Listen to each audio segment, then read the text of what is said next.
All right, well, we're going to go ahead and get started because we're at 2:01 on the dot. But thank you everyone for joining our webinar today. My name is Amanda Brief. I'm our Senior Event Marketing Manager here at Side Up, and I'm so excited to kick off today's webinar. So for those who don't know, our webinar topic today will be around marketing attribution, specifically for B2B buying journeys. And before we get started, just love to kind of throw out the obligatory housekeeping item. So please note all participants are muted. However, we love to keep this conversational and interactive. So if you have any questions specifically for the panelists, throw them in the Q&A box. However, if you have any questions or want to throw out any thoughts for the other attendees on the line, feel free to use the chat box. And lastly, I know we always get that question, will this, webinar be recorded? Absolutely. So we'll be sending out a link with the recording tomorrow afternoon. So look out for that in your inbox. All right, with that, I'm so thrilled to introduce you to Alex and Kevin for our webinar today. Allow them to do a quick little intro before we get started. So Alex, you want to kick it off? Yeah, sure. And I'll just start with, I definitely don't want to listen to myself talk for an hour. So if you have questions, throw them in the chat, throw them in the Q&A. We'd love to answer them live too. Kevin and I were chatting before this and agree that it's good to keep it conversational. So if you have any questions, jump in. So I'm Alex. I'm one of the two co-founders of Domestique. Domestique is a fractional go-to-market operations agency, and I kind of grew up in the world of marketing operations. So I have been building and optimizing and wrangling and trying to understand and measuring different attribution models my entire career. So I'm excited to partner with Kevin on this one. Awesome. Yeah. A lot of you know me. I've been running B2B ad programs for 15 years, just like Alex been running operations for 15 years. So this presentation is mostly going to be Alex sharing his knowledge. I'm here kind of as a member of the audience and with a special focus on B2B advertising, which is my specialty. So you'll see me sometimes interrupting Alex in this presentation and bothering him, or I have a couple slides where I'll deep dive into the ad side of things. But I think this will be fun and we'll have a good time. Awesome. Thank you both. All right, with that, I'm gonna pass it off to Alex to walk through our agenda for today, and I'll be back at the end to wrap up today's webinar. But enjoy, everyone. Thank you. I appreciate you running this. So we have a lot that we're going to cover today, and I think Kevin and my personal and professional backgrounds are going to complement each other nicely through this. We're going to be talking about everything attribution as it relates to B2B journeys, right? And we're going to be sort of toggling back and forth between how to build an appropriate model, how it works, how to measure it, but also sort of getting specific on the B2B advertising side. So we're going to talk through what B2B attribution should and shouldn't answer, practical methods for selecting which models you should and shouldn't be using, measurement mistakes, measurement gotchas. I mean, I imagine Kevin and I have both been kicked in the teeth by almost all of them now. Then we're going to get practical and so talk about how do you actually build a model that you can maintain week in and week out. And then some real world examples. And of course, we're going to end with a little bit of, I don't know if it'll be a hot take, but we will end with some insights into where AI can and can't add value when it comes to your attribution strategy. So again, if you've got questions along the way, please jump in. Cool. So I've given a few different attribution webinars and talks and workshops, and I always like to start with this slide. I stole these visuals from Visible back in the day. I thought they were great illustrations of what every marketer, whether you're in marketing operations or demand gen or paid media, I would love to be able to have a version of this for every single one of my customer journeys, right? And the point that we're trying to make here is that the buying journey is complicated. It's not linear. It's not one specific channel. It's also not one specific buyer, right? And so, this is not e-commerce attribution. This is not B2C attribution. This is an attribution model that needs to tell you what's going on within your buyer journey. And the buyer's journey are getting more and more complicated. It's multiple people across multiple different buying groups engaging across all your different channels. And you got to be able to have a model in place that allows you to make decisions from that, proactive decisions from that, as opposed to just reacting to your most recent marketing qualified lead. So I always like to start with this high level overview of like this is eventually what good looks like. Now, your model might not be able to tell you all of this, but if we could start to work towards this, I think we're going to be in a good place. And on the ad side, I wanted to get a little specific on where does your data actually live when you're doing marketing attribution. There's two layers, so to speak, within B2B advertising side of the data. And, when you look at your whole marketing attribution journey, there's all sorts of layers, right? Like, SEO is going to have its own layers, et cetera. But on the ad side, layer number one that's really important is the data you get directly from the ad platforms, right? So that's, spend, click, and so on. The second important layer is what lives in your source of truth inside your database. So Salesforce, HubSpot, or inside, whatever formal database your team has built. Understanding, where this data lives at your company is really important to understanding how to do attribution. Yeah, and one thing to add here is this is usually where folks with our skills, you more on the paid media side, me more on the marketing operations side. This is usually where we start to work together and collaborate, right? Yep.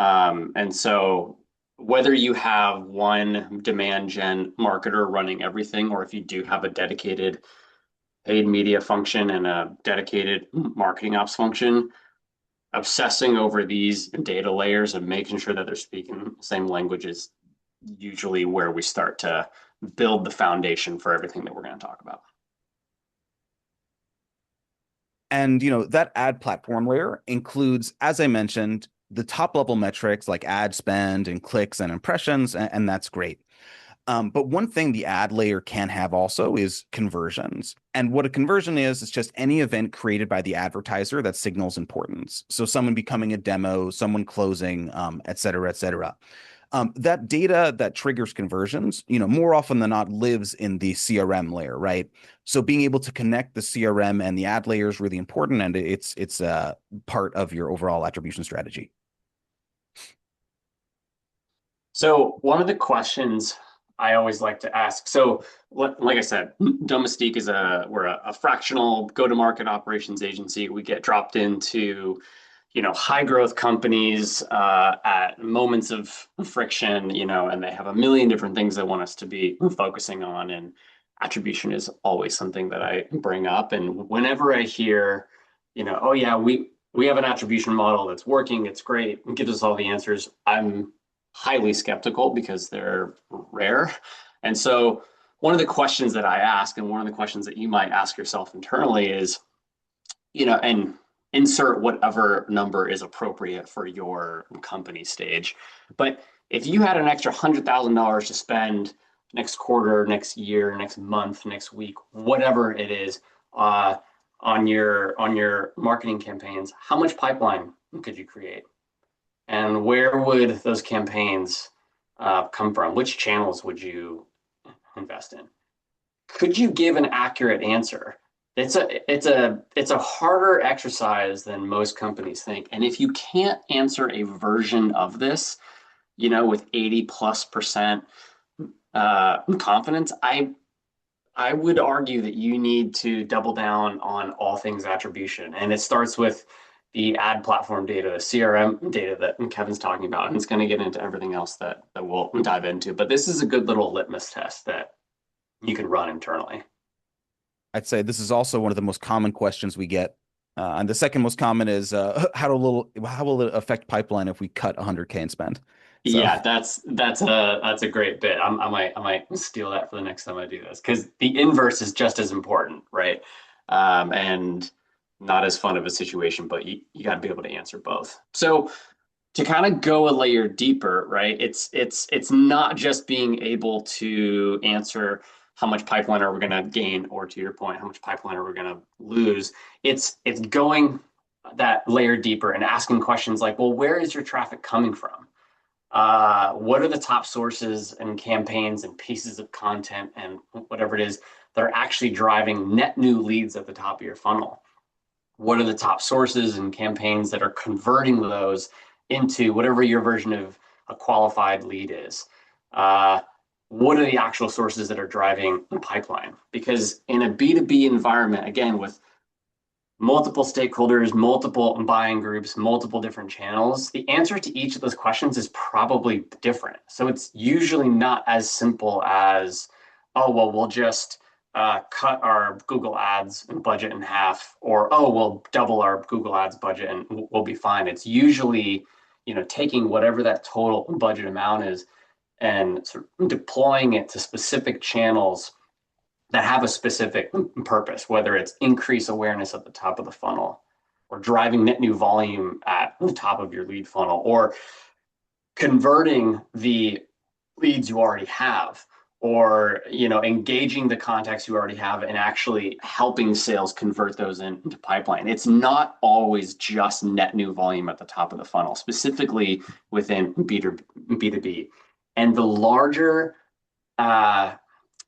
maybe a better way to say this is the longer the sales cycle, so usually in enterprise, right, the more complex and the more nuanced those investments need to be, right? So getting specific with the questions you're asking of your attribution model becomes really, really important.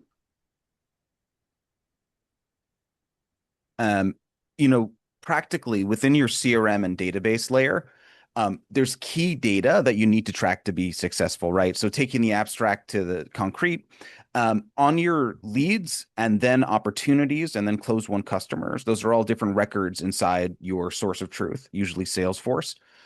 Each of those, and then, or if you're doing a self-driven company, so like, a PLG product-led growth model, you'll be counting accounts created, users engaging with the product, or users purchasing the product. As opposed to, this is more for the sales-led model. Both of these generally live in your database layer and are the most key important thing to keep an eye on. Yeah. For every lead, op, demo, closed deal, you want to track the ad set, campaign, and form download source of new visitors from your ads. So if I had to put things as simply as possible as, what do you need associated with each of those identity records, lead and op, it's these four things. This kind of unlocks the ability within ad campaigns to make all the decisions you need to make. Did this ad work? Did that ad work? Did this audience work? And so on and so forth. Yeah, and again, I'm gonna hit this point home a few times today, I imagine, but this really is where your paid media function, whether it's an internal resource, a growth marketer, whatever it is, or an agency that you've brought in, this is where that function and your operations team, whether it's marketing ops or rev ops or whatever it is, this is where they really need to start to get aligned. Because if all this data, lives up in that ad platform layer and you're not able to get it into the CRM layer and you're not able to make it cohesive with the data you already have in your CRM, your ability to make actual decisions on the data is going to be hampered. Cool. So why attribution feels like a lose-lose? We see two very common mistakes. I have certainly made one of them many times, which is we either see companies skip it. They're just like, and I don't know what it is about attribution, but we see a lot of companies essentially take the stance that, attribution is never going to be perfect.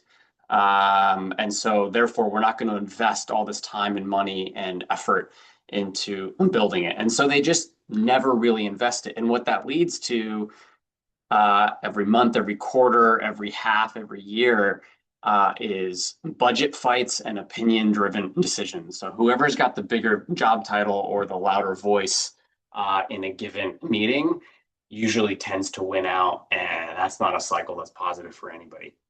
The other thing is overbuilding it. I personally have made this mistake in the past. As an operator, it's fun to build complex systems. But one of the things that you really have to keep in mind with your attribution model is, especially at the volume that, like you, Kevin, your agency are used to dealing with, it has to be able to scale. And most attribution models are very fragile. And so it might be accurate for your first month or quarter, but as it really does start to scale, it starts to break down. And what ends up happening is the stakeholders that are responsible for using that data to make data-driven decisions end up losing trust. And as soon as they lose that trust, it's an uphill battle. Cool. So this is internally, we talk a lot about this idea of healthy tension.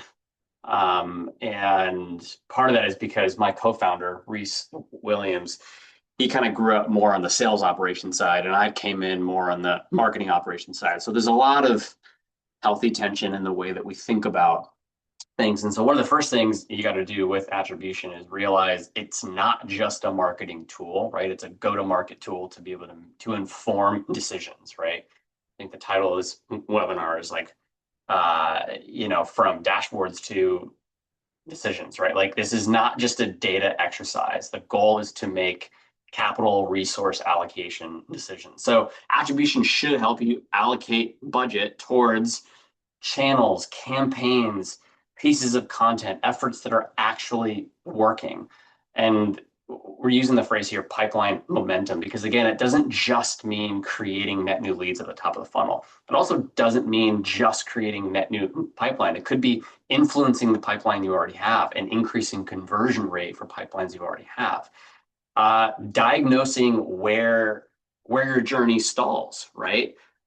There's a common play that we see a lot of our clients make where they'll lean on, Google Ads, for example, to focus on capturing a lot of that top of funnel net new volume. And then they'll rely on a LinkedIn to provide air cover to the leads, the demand that they already have, and increase in funnel conversion, right? Like that's a really nice play that we see working. It doesn't work for everybody. But again, it's hyper specific. So when you're measuring the success of using that example of LinkedIn versus Google Ads, if you're just measuring it based on net new pipeline creation, Google Ads is going to look like it's overperforming. But if you're looking at it holistically, what you're trying to answer is, what's the path of least resistance for our customers to move through our funnel? One of the hardest things here that is so much easier said than done is aligning marketing and sales on what working means, right? This is that healthy tension point that I'm talking about. You also want to be able to make repeatable bets, right? We've all been in, I imagine if you're on this call, you've been in a scenario where you're having to do hero work every single quarter in order to hit your goals. And you want to be able to, rely on somebody like a Kevin and the right side up function to be able to go and make these repeat bets over and over again, right? And you got to be able to have the basics in place. And in a B2B model, right, multiple buyers, multiple buying groups, there is rarely a single cause of revenue, right? So don't over index on just looking for the silver bullet, right? You don't want to stop experimenting. You always want to be experimenting. And I think I touched on this earlier. You do not want your model to become fragile over time. And it can very easily get to that point. And we'll talk about a few examples of how. But that aligns with something we tell right percent clients all the time, which is B2B marketers need to create life. Life meaning leading indicators of future earnings. So what signal can marketing and sales agree on at the start that a lead is quality, that someone going through the funnel in a certain way indicates quality, to have a shared value of the leads. So creating life is absolutely key on every account. I love that. I'm definitely going to steal that. That's great. Cool. So this is the most common, right, funnel lifecycle model that everybody has seen. I'm not even advocating that this is the exact one, but you want to build an attribution model that reflects your pipeline, your model, whatever that is. And it is truly from anonymous pre-lead all the way through to a customer. It's not just in that top of the funnel, right? So you're building for multiple people interacting across this entire customer journey. You need to decide if you're tracking things on a person level or on a company level, right? That can start to get complicated. You need to be able to track digital and offline events. Time lag is a very real thing that you need to account for. So when you're measuring attribution performance data, don't compare a 48-hour period to a month, right? Make sure that you're being consistent. Um, we talk about this idea a lot of credit, right? Um, Companies want to use an attribution model to assign credit. I think that's a short-sighted way of looking at it. I think it's more, again, about making decisions. I love the life point that you made, right? It's about trying to find the path of least resistance. Now, that being said, sales reps have to get paid, marketers need to get paid, you need a compensation plan, totally get it. So you need to align on a crediting unit. How are you actually going to pull that off? What is the report you're going to reference to be able to say, Kevin gets credit for this pipeline created and Alex gets credit for this pipeline created? You got to have that stuff And very I early on. I have seen that play out, that little mini fight inside Yeah. organizations play out a whole bunch of times where for instance, someone makes a self-serve PLG marketing funnel, right? Like marketing makes this. And maybe the best conversion method is as soon as someone fills out the marketing funnel, sales should also call them and continue trying to sell them or whatever it is. But at some orgs, like, the sales team complains, oh, does that count as marketing or sales? If we're calling counts as sales, and they make weird compromises like sales can't call for a week or something, things that hurt the whole org trying to make these incentives work. So I've seen that a lot. I absolutely seen the same. I have seen them blow up to way more than just the mini fights as well. So yeah, these are decisions you want to get aligned on early. I'm bringing this slide back because uh, this is a real world example, right, of what we just talked about. This is a funnel, right? You got that anonymous first touch, and then you want to understand, okay, well, what sourced, what influenced that lead creation, what influenced and sourced the opportunity creation, what influenced, sourced the close, but you don't want to lose sight of all the in between moments as well, right? Maybe you've got a piece of content or a webinar like this, or there's a phone call or a chat bot or a conference or a engagement on LinkedIn, whatever it might be. You don't want to lose sight of everything in between. Now, you also don't want to over-index, on analysis paralysis by any means. But the more, as a general rule of thumb with attribution, the more that you can measure, the more that you can make better informed decisions, specifically within B2B. So we're going to talk about this idea of making the data creditable, right? And I'm not just saying, okay, is marketing getting comped for this or is sales? But you do need to be able to, at the end of the day, answer that question, right? And so this isn't going to be a very sexy slide by any means, but these are the nuts and bolts that actually make this work, right? So tracking and taxonomy. UTMs are where folks like Kevin and I, again, tend to intersect a lot, right? These are prerequisites to your ad agency or your paid media team to being able to pull any of these off. It's also the fuel for whatever attribution model you're building internally in the CRM. There's a lot of operations that need to be in place to be able to sort of capture those UTMs at the ad level or at the conversion level and preserve that on the person record and sort of use it to inform whatever that higher level lead source or pipeline source is. So that I can't drill that one home enough. Campaign naming conventions. This is something I got really wrong really early in my career. And once I saw this done well, I've never gone back. come up with a standardized way to name your campaigns. There's a ton of great templates out there. A common one that we see is fiscal year, fiscal quarter, campaign channel, campaign sub-channel, campaign timeframe, and then whatever the actual campaign name is itself. And maybe you've got a sort of sub ad group or content type. It seems like it's overkill, but you can get so much insight, be able to make such better decisions from just that one UTM campaign property.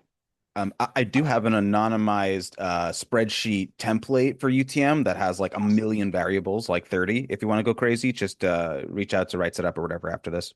Awesome. Love that. Ours is nowhere near as complex, so I imagine yours is going to be way better. So definitely reach out to Kevin there. The other that we see folks fight a lot about is the hierarchy and order of source and medium. Just align on one and stick with it. Don't change it every 6 months. Don't change it every year. It will make your data impossible to track. This seems like it's less attribution focused, but I really do think it is the cornerstone to being able to pull any of this off. And this is a lot of like ops stuff, which is getting your life cycle stages defined, right? That's the backbone of your go-to-market customer journey. You need it to be able to answer questions like, well, how many leads did we create? How many MQLs? How much pipeline? How much close one? Those are all life cycle stages. So you need a proper life cycle stage model, clearly defined. Marketing and sales need to be aligned on those definitions, and those definitions can't be changing every month. If you need to revisit them every quarter, that's fine, but you really want to lock down definitions for a period of time to allow the experiment to run. Contact an account or contact and company if you're in HubSpot, or lead to account. You need sort of person to company association, especially if you're running an account-based marketing or an ABX motion. That is absolutely crucial. And again, you need clear rules of engagement on your opportunities or on your deals. One of the craziest mistakes that we still see companies make is we'll see an opportunity or a deal get created. The opportunity source, the pipeline source, the deal source, whatever you want to call it, gets tagged, it gets assigned through some automation, right? That's usually pulling in from a combination or one of the primary contacts. But then we'll see it as an open field, an openly editable field, and a BDR will just change it to BDR outbound, right? Which is crazy. We see that happen all the time. That is usually a field that is responsible for things like, am I hitting my quota? How much money am I going to make this quarter? So lock that down. And you want to create, just like a lead scoring model, you want to create the muscle to be able to look back at your attribution model and revisit it. It's never going to be perfect. It just won't be, but you always want to be trying to incrementally improve it. All right. So this is something that I am very passionate about within attribution. Is just like Alex said, like you kind of need an all of the above attribution approach, right? You can't just rely on UTMs, you can't just rely on lift. Almost everybody should be, if you're a startup, if you're early on, should be thinking about at least testing, adding more questions to your forms, where you have forms. The reason for this, one, is that forms in general give you a point in your attribution process in which someone is de-anonymized. So if you have gated content, for instance, gated content may not be popular. I just had a hot take webinar on this. But every time someone hits gated content and fills it out, you de-anonymize them for a second. It's Jane Doe from Microsoft. But you can add to that by getting those leading indicators of future earnings I mentioned, like usually a question that says, how soon do you want to move forward? What's your intent to buy? Few companies ask it. That question can mean a lead is like 10 times higher conversion rate if they're in the top bucket. I've seen that data myself, which makes a huge difference to how the sales team deals with leads.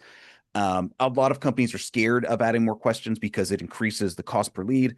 That's true. But generally, if you're early stage, you're doing a trade-off to get more knowledge in exchange for a little less leads at the moment. that trade-off's usually worth it, you can always take questions away later. Yeah, +1 to that, +5 to that. Cool. So let's get into model selection. There are a million.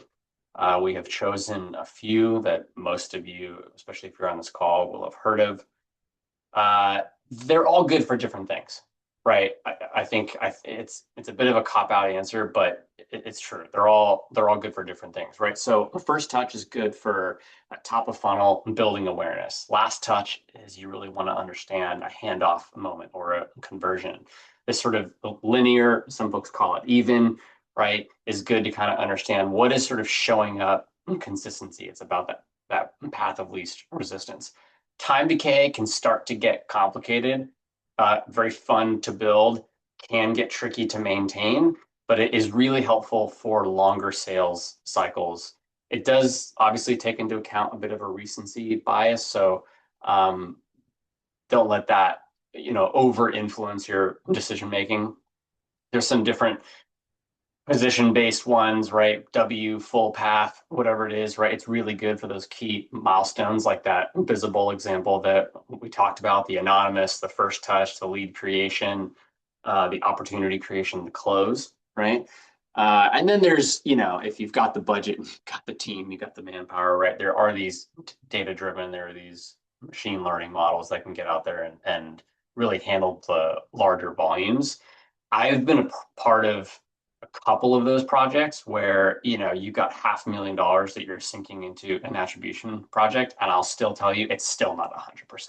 So I think I wouldn't let perfect get in the way of good enough here. Aim for 80% accuracy. One of the first things you should be doing too is aim for full coverage of your attribution model, right? How many of your leads that you're creating have the attribution data that you're expecting, your UTM values? If you got 10% coverage on your UTM properties, I would start by optimizing for that. Yeah, and I'll add a cheat code kind of for like a quick and dirty analysis of any touch is to do like imagine your attribution system is in a really bad place, things aren't connecting.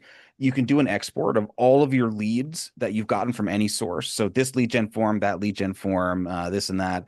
Do an export of all of your closed deals and opportunities from any source, and then do a quick VLOOKUP within Excel to see if there's matches anywhere. Now, obviously, your system's a disaster if you're resorting to this, but I've seen it happen more than you think, and it's kind of like the baseline of seeing, okay, who actually touched what and where.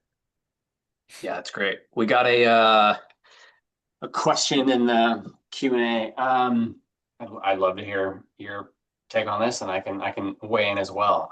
What type of companies do you see using a specific attribution type?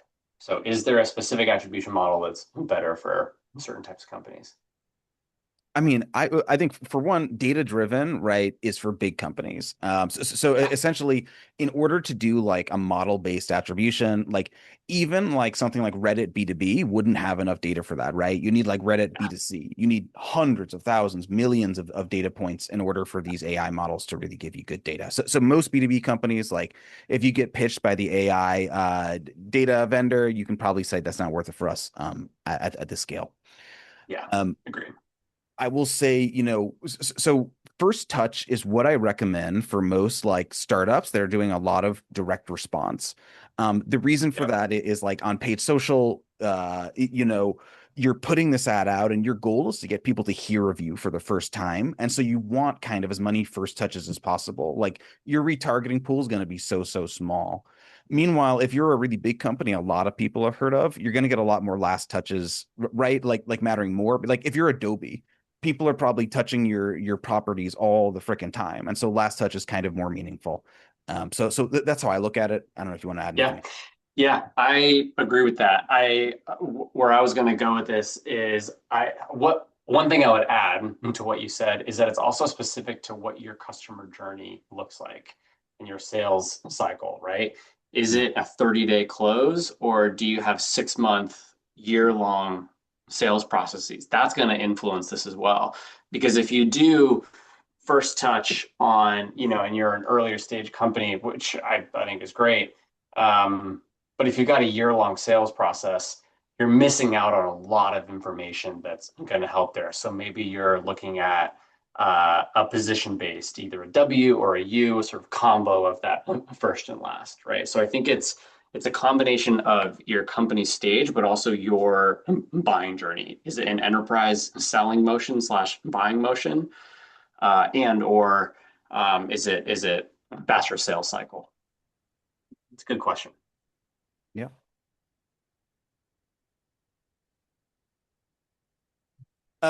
So this is just my POV on it's really important for you as a marketer, if you can get this data from your data or your data science team, to understand the difference between how these attribution models actually affect your data, right? So if you're looking at a Facebook campaign, it might have 10 with first touch, 7 with last touch, 16 with any touch.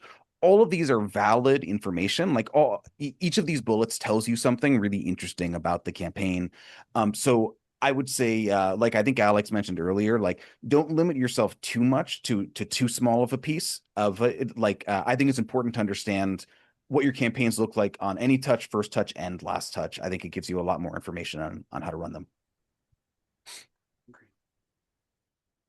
Okay, so the title of the webinar is all about decisions, right? An attribution model is just a tool. It's just a way to make a better informed resource and capital allocation decisions. One of the biggest mistakes that we see the decision makers make or not make is a sort of analysis paralysis. They're looking at so much data and they don't know what it's telling them. So whether you're on the decision-making end of the stakeholder group, or if you're on the operator end where you're organizing and synthesizing all this data, pick a few core outputs that you're going to focus on, right?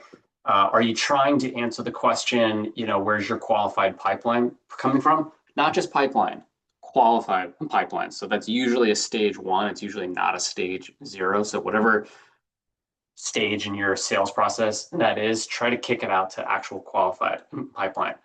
Be able to break that down by channel. That's really helpful. Pipeline influence, marketing influence, right, is really important. We talk about this idea of a lot of marketing source pipeline, marketing influence pipeline. This is that Google Ads and LinkedIn example that I gave earlier. Just because in that example, LinkedIn isn't driving net new leads at the top of your funnel does not mean that it's not a channel that's worth investing in, right? And this gets down into the next one, which is stage conversion rates and velocity, or your time in stage. You want to be optimizing for this, right? I really like that idea of, again, like creating life. It's like all of these things: marketing source pipeline, marketing influence pipeline, stage conversion, your CAC. This is all inputs into that life equation, right? Yeah. So don't get hung up on trying to measure everything. Try to answer the big questions up front, and then you can get more and more granular as the model expands. A few just guardrails, right?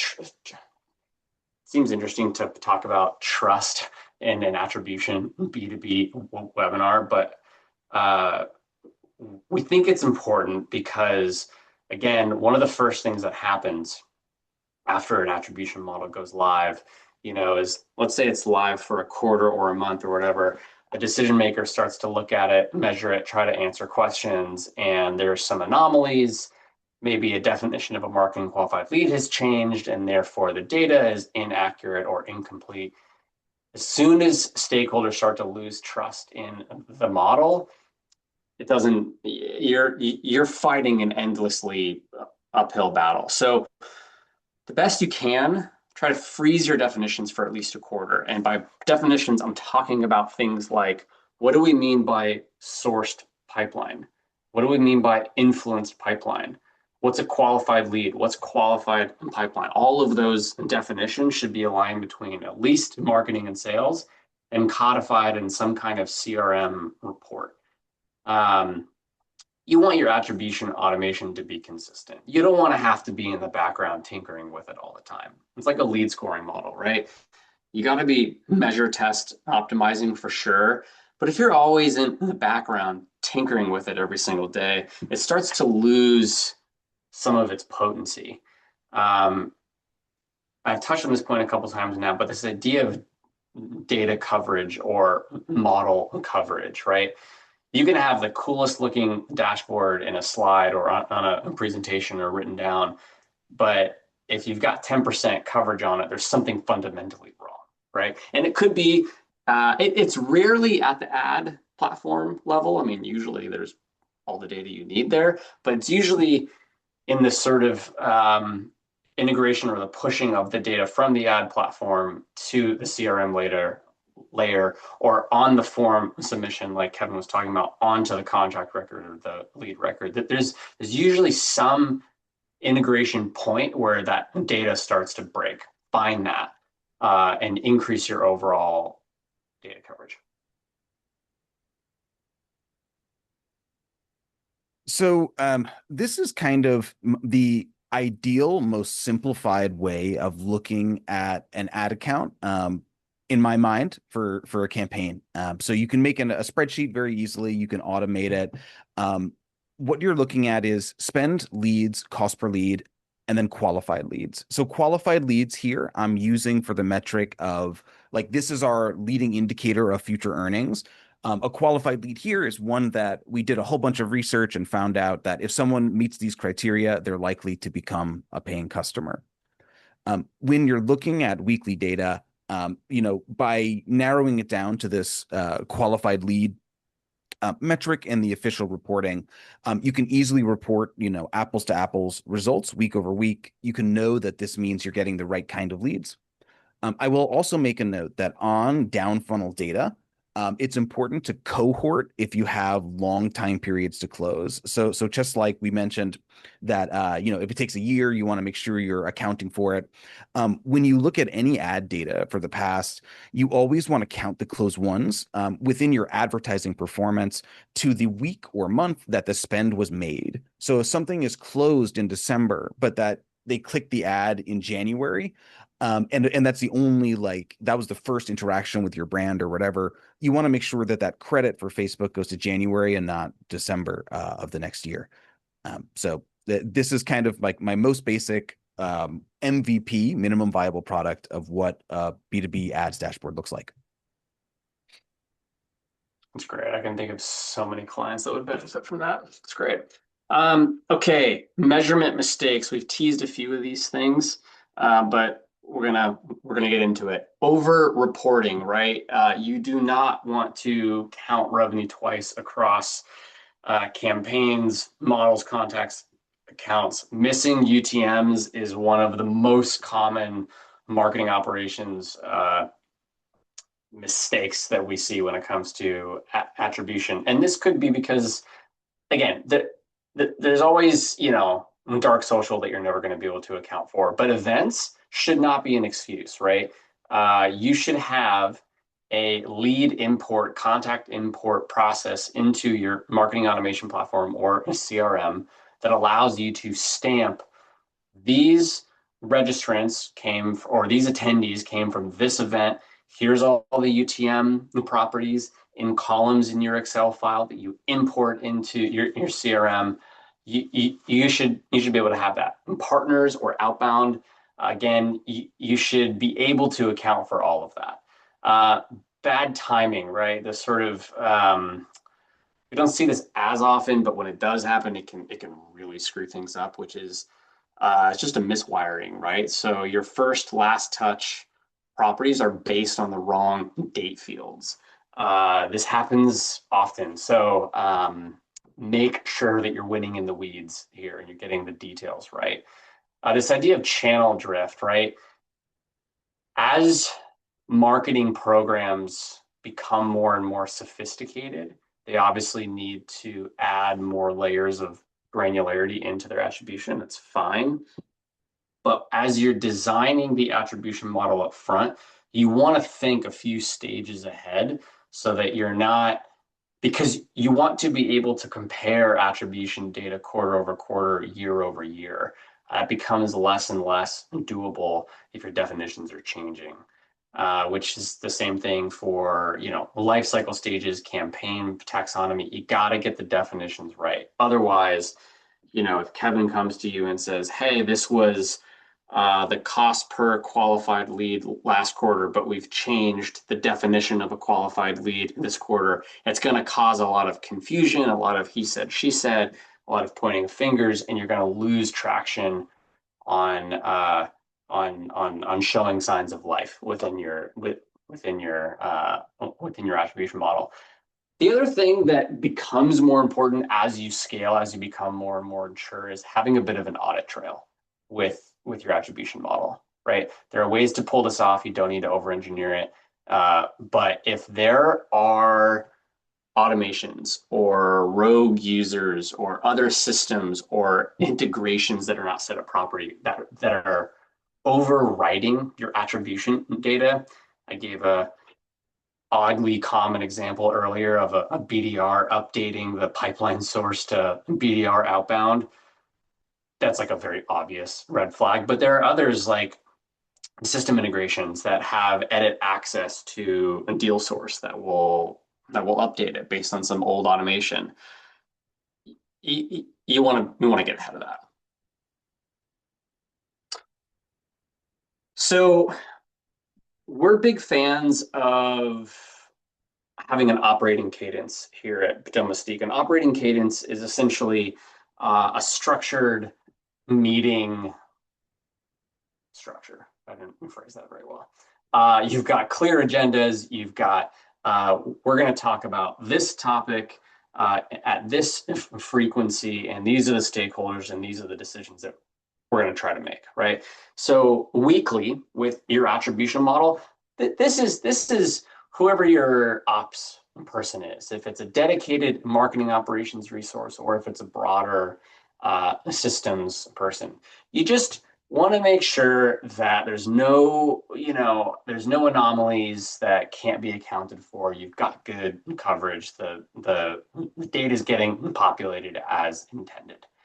Monthly, you're likely revisiting budgets. You're making channel mix decisions, and this is usually in coordination with somebody like a Kevin. But you're also looking at stage velocity. You should be looking at this every month. Is the pipeline that we're creating converting at a lower? Actually, let's even take a step back. Are the leads that we're creating converting at a lower rate or a slower rate or a faster rate through our pipeline? If so, why? A real world example of this is, you might see all of a sudden for a cohort, to Kevin's point, for a given month, that your MQL to pipeline conversion rate has dropped by 15%. That's significant. That's an oh shit moment, right? You want to be able to go the layer deeper and get an understanding of, okay, well, why? Where is this cohort of MQLs coming from? Oh, it's coming from this new campaign. Okay, well, let's go look at that. Hey, Mr. and Mrs. Marketer, what's different about this campaign? Oh, well, we're actually trying this new messaging that we heard from product marketing that talks about these new product enhancements. Sales might be like, oh, we never got that update. We've been pitching the product this way, right? That calls out an very clear enablement gap, right? Like those are the types of decisions that you should be able to call out from an attribution model. It's not just top of funnel volume. And then every quarter, you should be doing a full model audit. Depending on the complexity of your model, this could be really quick. This could be a meaningful project. Again, there's this taxonomy freeze that we talked about. And then what experiments do you want to run? A way to make this actionable is marketing ops owns the data within the CRM. RevOps owns the definitions across the customer journey. And marketing and sales should be owning the decisions that we're going to make based on that data. This is excellent. +1 to all this. Okay, we're almost there. We got 9 minutes left. So here's some like very real world examples that actually work, right? You got your demand gen channels, your ABM or your ABX motion, and then your partners and events, right? Your if you're running, solely at demand gen, right? You want to optimize for pipeline created in the early stage. Kevin, you made this point already, which I think is spot on, right? You really want to be looking at the first touch view here. You want signs of life. You want to find out how to win at the very top of the funnel and then find out how to win later. Use last touch for that conversion optimization. If you're running an ABX or an ABM motion, this starts to get complicated because you want to roll your contact level or lead level or person level data up into the account. That can start to get complicated, but you want to track things across buying groups. Again, this is where the idea of marketing source pipeline versus marketing influence pipeline or sales sourced pipeline, sales influenced pipeline starts to become really important. And then if you've got a partner or an events or an affiliate or a referral program, you got to find a way to track those offline touches. It's not rocket science. There are ways of pulling this off. It's all about how that data initially gets ingested into your CRM layer. And then again, using guardrails, right? This isn't very fun. It's not very sexy, but an attribution model, like a lead scoring model, is not a set it and forget it. You got to be continuing to revisit it. Okay, we're almost there. Promise, promise, promise. We get this question a lot, right? I mean, across everything. AI in lead scoring, attribution modeling, enrichment, outbound. And I think folks are always looking for a hot take. This is as of today, which is what, January 28th, 2026. This is my opinion. I'm allowed to change this as new technology becomes available. But currently, where we're seeing AI add value is automated QA, right? So specifically UTM validation, missing fields within your system. Great, easy. Anomaly detection, right?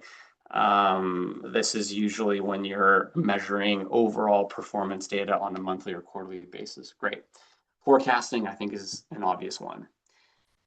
Where it's not necessarily helping, and I would actually go as far as to say it's probably causing harm, is this idea of black box crediting without any sort of human interface, right? So to Kevin's point earlier about which model's right for which company stage, I forget who asked that question. If you're using a machine learning model or a higher end model, great, there's nothing wrong with that. You want to make sure that it's not hallucinating. So you got to have some human overlay to gut check that, because again, this isn't just data for data's sake. It's resource allocation decisions that you're making off this data. Alex, there's a question from the audience. Can you elaborate on the definition of data coverage simply, please? Yeah, good question. Great question. So a common lead source, or sorry, a common attribution model that we see is built based on fields like lead source detail, deal source detail. And then there's a bunch of UTM properties. So let's say UTM medium, UTM source, UTM campaign, UTM content. There's many others. A basic example of what I'm saying is you've been running your attribution model for a month. You've sourced 1,000 leads in that month. Of the 1,000, how many have populated fields? Meaning, of the 1,000, how many have lead source data? How many have lead source detail data? How many of them have UTM data? Most of them should have it. Not all of them will. It's just the way that this goes, right? Again, shoot for 80% coverage. But if you're at 30% coverage, meaning 30% of those lead records have populated lead source or lead source detail data, that's a fundamental problem in the wiring of your, or in the design of your attribution model. It's That's a a good really good answer. question. All It's a good right. There's question. another Okay. question from Chris. Yep. With evolving data privacy laws and cookie blocking features, what are ways to overcome these challenges to capture accurate data? I will give you two answers to that, Chris, on the advertising side. One is that native lead forms on the platform, so Meta and LinkedIn have forms people can fill out. They're very easy to have all the data stuff pre-filled in, like to have your privacy policy there, and to align even in GDPR countries. So I would say native lead ads going directly to your CRM are one of those. It totally skips cookies.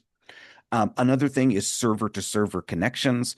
Most European companies, most Californian companies, really everybody is moving away from JavaScript pixel based tracking to server based tracking, like Facebook's conversion API, where you send data kind of in the back end and ignore cookies. Those are the two big things that marketers are doing on my side. I'm not going to top that, so I'm not gonna add anything. That was great. Cool. All right, last bit, and then we got a few minutes for any additional questions. So if you're gonna take a screenshot, take a screenshot of this, right? I think we're gonna send the deck out. I think you guys are handling that. But if you're trying to get started, right, or if you have something in place, but you're looking for a way to start to make it actionable, here's a 30, 60, 90 that you could start to run at, right? So in the first month, define and then freeze your life cycle stage and opportunity stage pipeline definitions and rules. Fix whatever that UTM hygiene channel grouping data coverage piece that I was talking about. Audit that, fix that. Aim for 80%. Don't let perfect get in the way of good enough. Pick, one model, first touch, last touch, W, full path, linear, whatever it is, and 2 to 3 outputs that you're trying to track. How many leads, how much pipeline, right? Or how many leads and MQL to pipeline conversion rate. And then track and publish that coverage score. You can call it whatever you want, but it's a quality score. Hold yourself accountable to tracking it. And then we get into the 60, 90 here. But I think if you could start with that, you're already going to be so much better than most of the competition out there. So that's it. Any additional questions? I love that folks were asking questions along the way, and I appreciate you keeping an eye out. Yeah, absolutely. I think that's all the questions for now, but I know we're nearing the top of the hour. So if you have any additional questions for Alex or Kevin, feel free to throw them in the chat real quick, and we'll answer them after the webinar, or you can email Alex and Kevin. Their contact information is up on your screen. And before we wrap up, I did just want to let you know we are hosting a webinar in a couple of weeks on how to make AI a standard operating procedure in B2B SaaS marketing. So if you have your phone out, feel free to scan the QR code up on your screen. We'll also include a link to the webinar in our follow-up email tomorrow. So with that, we are 3 o'clock on the dot. So thank you everyone so much for joining us today. And thank you so much, Alex and Kevin, for all your amazing insights on marketing attribution. We hope everyone really came away with some actionable insights to implement for their team. So enjoy the rest of your day, everyone, and we look forward to seeing you at our next webinar. Thank you so much. Thanks for having me. See ya. Bye.